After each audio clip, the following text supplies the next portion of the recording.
Hey everybody, and welcome to another episode of Heilman and Haver in the Mix. As you might notice, we're in a different setting tonight. We're at the Bay Street Bistro in Port Orchard, Washington, and we're very happy to be here. We've got some special events coming up this week that we want to talk to you about, and I want to first of all thank the Bay Street Bistro for having us down here to record. And they've got a very special event coming up this weekend to celebrate the anniversary of the film that is the theme of tonight's In the Mix, and that is Silence of the Lambs. Silence of the Lambs, released 30 years ago this year. And speaking of special events, another one we want to let you guys know about is coming up this weekend, April 9th and 10th at the historic Roxy Theater in Bremerton. They'll be showing a 30th anniversary special edition of Silence of the Lambs on the big screen. So for all you folks like myself who are way too young to see it on the big screen, now's your chance. The showing is at 9 p.m. Again, that's Friday the 9th of April and Saturday the 10th. Greg and I are going to be down there with some friends on the 9th, so we hope you'll join us. Yeah, stop by and say hi if you come along. Absolutely. And again, speaking of the Bay Street Bistro, here we are in their VIP room, and thanks to Chef Kris and Chef Candice, they have a special Sunday supper event coming up this Sunday. It's something they do every week. It's not always a movie theme, but there's always a theme to it. And in honor of Dr. Lecter and his, we'll call him culinary tastes, they've got a special... his unique appetite. Unique, I like that, unique appetite. So they're going to be serving, again, a special menu. Start off with Fava beans, and smashed pea hummus, and Crou of egg and sausage. Followed up with a spicy blackened clay chicken over wild rice, something you might be familiar with if you've seen Hannibal, the follow-up to Silence of the Lambs. And I'm gonna probably mess this one up. I'm sure Dr. Lecter could pronounce it correctly, but Sanguinacci Dulce, which is half blood oranges, appropriate, stuffed with chocolate mousse. So make sure to come down. That's going to be April 11th, and that's their special Sunday supper. So sounds delicious. So again, this is all in celebration of the 30th anniversary of Silence of the Lambs premiering, and it seems like much too long ago, 30 whole years. I was 9, so obviously much too young. I was a little bit older than that, but we don't. Did you see it in the theaters? Yes, I did.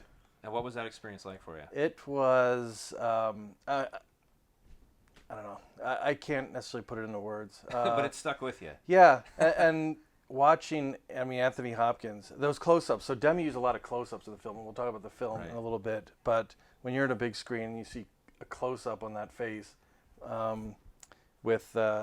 never blinked.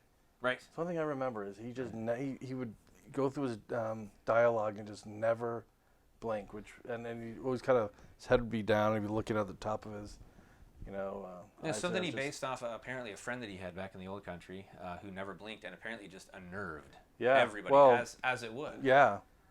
So, and obviously we've got a special cocktail to taste tonight as well, and the cocktail is also going to be served down here at the Bay Street Bistro, and Greg found this one for us, and it is entitled the Cannibal Cooler. The Cannibal Cooler, appropriately enough again. So why don't you tell us a little about what goes into the cooler? Yeah, so this is a recipe that originally came from, and I always try to find anything I do usually has some sort of Disney kind of touch tied to it. So this is a recipe that originated at at Trader Sam's, the bar at Disney World and Disneyland, and a few changes were made in the recipe that I found, and I've actually made some changes as well to it based on some necessity. I didn't have all the exact ingredients, so I made some modifications. So really it's two types of rum. It's Jamaican rum, which I'm using Appleton Estate, and it's also looks for Demerara rum. So I don't have Demerara rum, so I'm using some of my rum Barbancourt and Demerara syrup in place of the honey syrup that the recipe called for.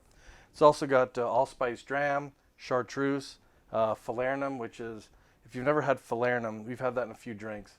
It's rum-based, but it's got some really good Caribbean spices to it. It gives kind of that Caribbean kick to it.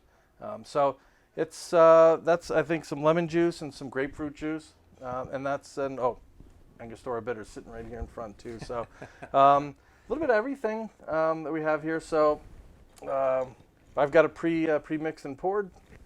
Cheers. Cheers.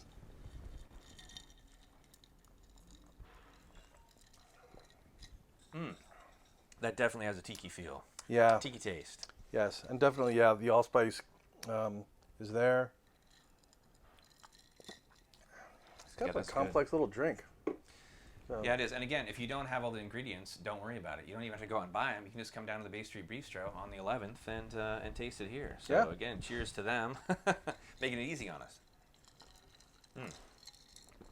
Yeah, I like that. Yeah, it's good. I'm gonna need a little umbrella on top. Yeah, if it wasn't such a serious topic today, serious film. That's true. Well, there are a few scenes at the end of the movie in a tropical locale. Yeah. Yeah. So when he's chasing down his nemesis, you don't quite see what happens at the end. So you could see a certain version of Hannibal Lecter sitting with a drink like this at the end. A guy that looks good in a fedora. Yes. In a straw hat. Yeah, certainly. So, Silence of the Lambs, big film for a lot of reasons. First and foremost, it's one of the 3 films that's won the Big Five. This is Oscar season. Again, another reason that we're talking about Silence today. It won all 5: Best Picture, Best Actor for Anthony Hopkins, Best Actress for Jodie Foster, Best Director for Jonathan Demme, and Best Screenplay for the adaptation of the Thomas Harris book by the same title. By Ted Talley, so that's what people consider the Big Five, and only the 3rd in history, and the last. There hasn't been one since. With only 24 minutes and 52 seconds exactly of screen time, Sir Anthony Hopkins' performance in this movie is the 2nd shortest to ever win an Academy Award for Best Actor in a leading role. Yeah, that's interesting because when you watch it and you realize, you don't realize he's not on screen the whole time. But then But then when you consider the title of the book and the film, and when you think about it, it's really not. I mean, he's a main part of the story, but the story's not about him. Right, and I think people who haven't, like myself, who didn't see it until I was an adult, going into the film, I assumed that he was essentially the antagonist, and he's not. He's an ancillary character. He is assisting the FBI in the capture of a different serial killer, and frankly, in many ways, pales in comparison to the Buffalo Bill character. Yeah. As far as the severity of the character, but. The Silence of the Lambs, again, this came out in 1991, and it became, like I said, the 3rd film in Academy history to win all Big Five. And the other 2 were One Flew Over the Cuckoo's Nest in 1975 and It Happened One Night in 1934. Now this is also Pre-Code April. We've been celebrating Pre-Code films from 1929 to 1934. With our friend Matthew Turner from the UK, something that he kicked off this year. Have you seen It Happen One Night yet? It's on my list. I think that's probably number 3 on my list from now. It's plus as we talk about Oscars, we've got in this week's episode of Jeremy Arnold coming back to talk about his top 10. And Silence of the Lambs made his top 10 as well, so you got to tune in this Friday, the 9th, to find out where he landed that one. And one of the films that we already mentioned may or may not be, without giving the spoilers to his conversation. Yeah, you'll have to listen. Yes. You'll have to listen in. But It Happened One Night is definitely on my list. Cuckoo's Nest is probably one of my top 3 films of all time. It's right up there. Especially, it's probably my favorite drama. It was another one of those when I saw it. I was alive for it, but I saw it on TV later. I think probably rented it from Blockbuster or another video store. So obviously, you're really dating yourself now. Yeah, but yeah, that was another one of those, like Silence of the Lambs, that had a lot of shock value to it. It did. No pun intended. But, too soon, man. Too soon. The other interesting thing about Silence is that it's the only Best Picture winner widely considered a horror film. It's one of only 6 horror films to ever been even nominated in the category. The Exorcist in 73, Jaws in 75. The Sixth Sense in 99, and Black Swan in 2010, and then, of course, Get Out in 2017, the most recent. The film grossed, get this, with a budget of $19 million, it grossed $272 million worldwide. Wow. Incredible. And the thing that really struck me, doing some research as far as the trivia and background of this film goes, is that for being such a timeless and iconic and profitable movie, Silence of the Lambs could have very easily looked a lot different. With so many of the original actors and major players either bowing out, being swapped out for somebody else, or a lot of them losing their stomach for the movie.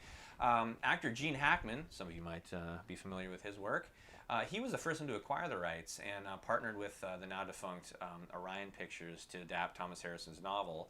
And this is the first of the Hannibal Lecter series, Thomas Harris's second novel. Thomas Harris, a very reclusive and really not a presence when it came to the creation of the movie, but obviously a very, very talented author.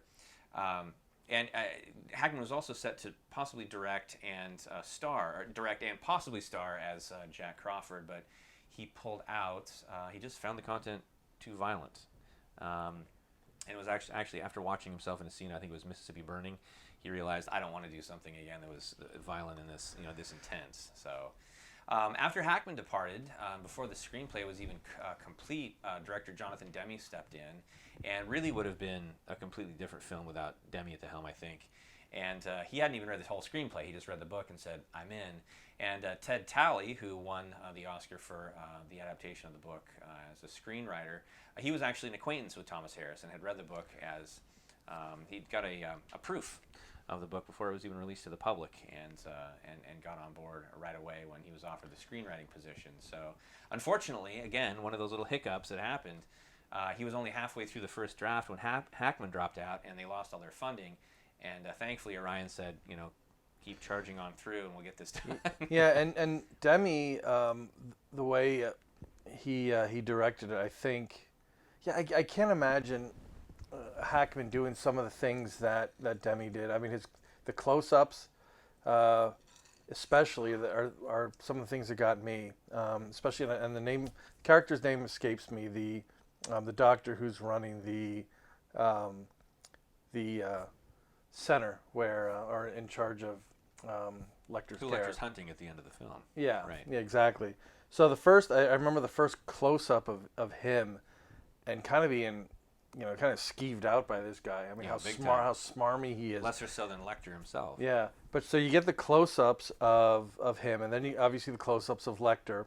And the interesting thing is, cinematography-wise, it's a little bit, you think that they're kind of dead center on the screen, but they're, offset just a little bit, which I thought was interesting, to not have them, completely in kind of center symmetrically. But then Jodie Foster, I mean, to watch and you can see why she won the Best Actress award too, because you watch some of the close-ups and you can just see these little changes in her face you wouldn't see if you were pulled back as much.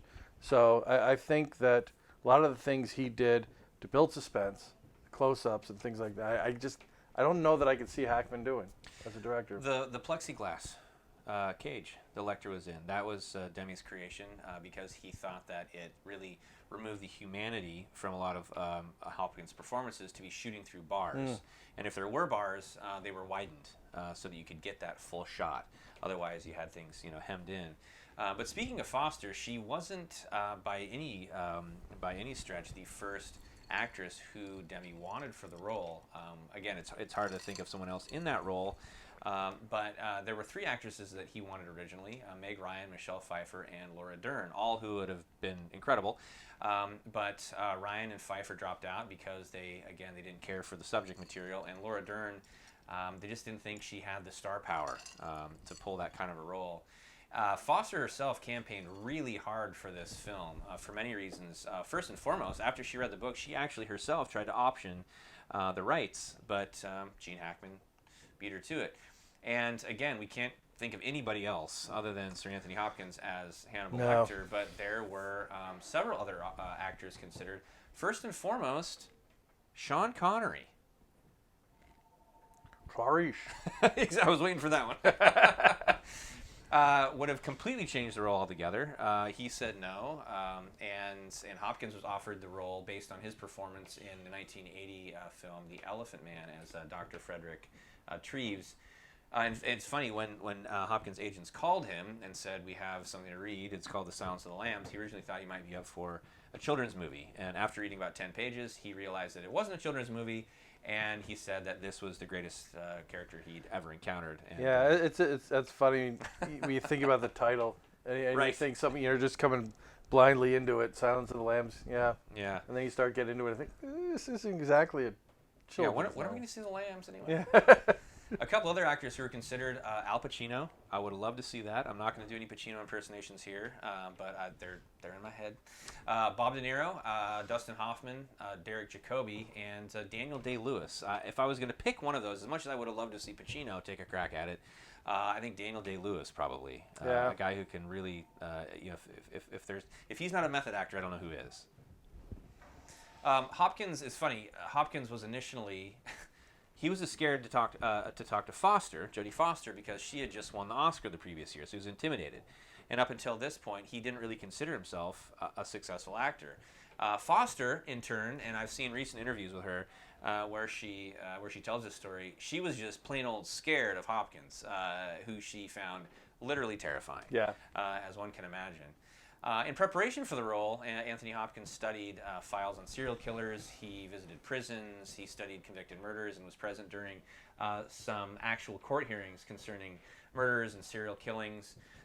He said he created his interpretation. Again, this is a callback to our last week's show. It was the anniversary of the 2001: A Space Odyssey. And he actually thought of Lecter as kind of a human version of HAL 9000, just kind of a disembodied sociopath. And he also said that he pulled in some vocal cadences from both Katharine Hepburn and writer Truman Capote. Yeah, I hadn't thought about that. It's the interesting point with the HAL 9000, the way he speaks in the movie. It's kind of that monotone, you know, when he's really, especially Soulless, when he's really playing with Jodie Foster's character. Right. He's got that kind of soulless kind of monotone, and then he switches it off. You know, and that's.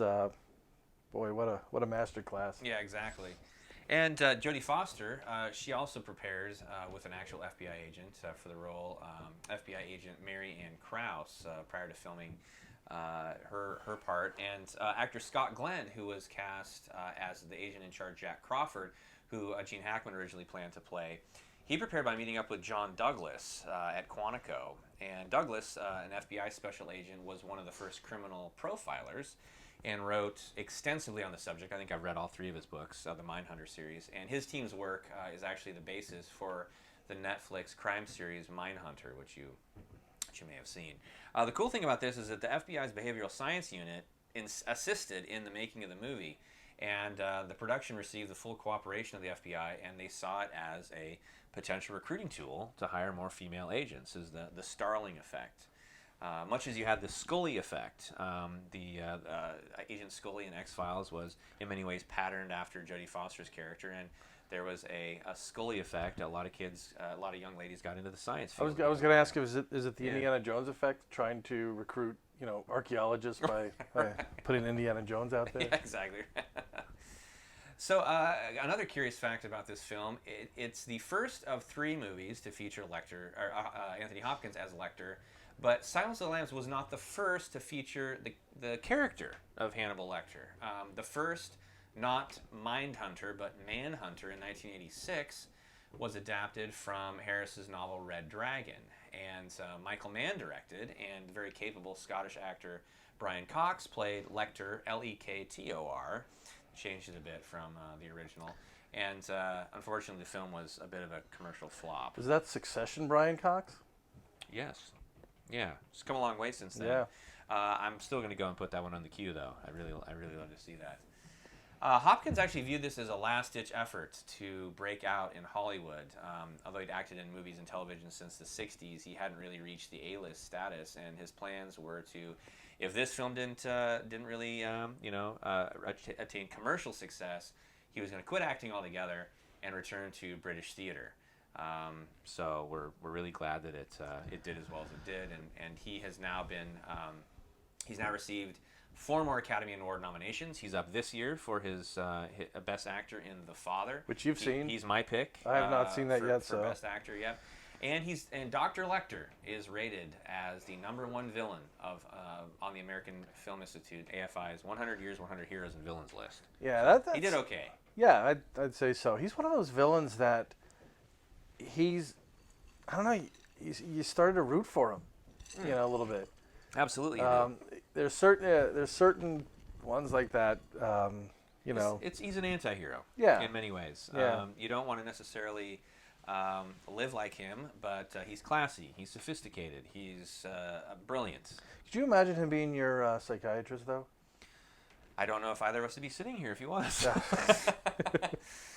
The mask that Hopkins wore became really iconic, and you'll like this, Greg. It was created by Ed Cubberley of Frenchtown, New Jersey, who made masks for the National Hockey League goalkeepers. It does look like some of those old It masks certainly that does. offered absolutely no protection. The only thing those things did was prevent you from bleeding. So you'd still get hit with the pucks, you still break bones, you just wouldn't bleed. And this one So- was to keep Lecter from making other people bleed. Yeah, exactly. And we can't forget the other star of this film, and that is the moths. The tobacco hornworm moths used throughout this movie were given celebrity treatment. They were flown first class to the set in a special carrier. They had special living quarters, rooms with controlled humidity and heat, and they were dressed in carefully designed costumes. They were little body shields bearing a painted skull and crossbones. And the first moth cocoon found in one of the victims' mouths was made from a combination of Tootsie Rolls and gummy bears. Very tasty, in case, make it edible, so in case it was accidentally swallowed. So there you have it. And again, there's so much trivia and so much behind-the-scenes fun stuff about this movie. You just go on IMDb. Thank you to IMDb for providing all the trivia and behind-the-scenes tidbits for us. Check it out. Just Google it. There's hours and hours of reading. Tons of different interviews with all the stars and the writers. Unfortunately, we lost Jonathan Demme, but there's a lot out there on YouTube. As much as you can stomach, I suppose, is a good way to put it. Yeah. So again, join us this Friday, the 9th, when we're going to talk to TCM author, film historian, and commentator Jeremy Arnold. He's going to share his top 10 best picture winners, historical picture winners.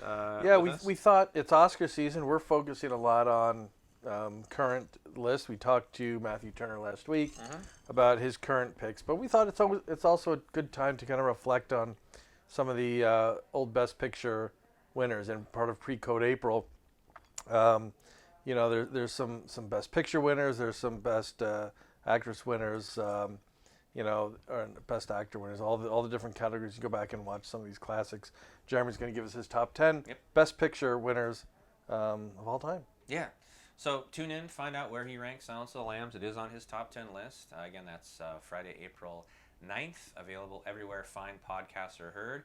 And also, mark your calendar, Friday the 9th and Saturday the 10th. Come on down to the Historic Roxy Theater in Bremerton. We'll be there on the 9th to catch the 9 p.m. showing of Silence of the Lambs on the big screen. And don't forget, come on down on the 11th to Bay Street Bistro, our host tonight. Thank you again to Bay Street Bistro. And join them for their Sunday supper. Order a cannibal cooler and partake in a menu that Dr. Lecter himself would certainly approve of. So Definitely. Yeah, so again, thanks so much for joining us on Heilman and Haber in the Mix. Tune in this Friday for our next episode. And thank you to the Bay Street Bistro. And cheers to Dr. Lecter and the rest of the Grizzly Gang. Silence of the Lambs. Happy 30th birthday.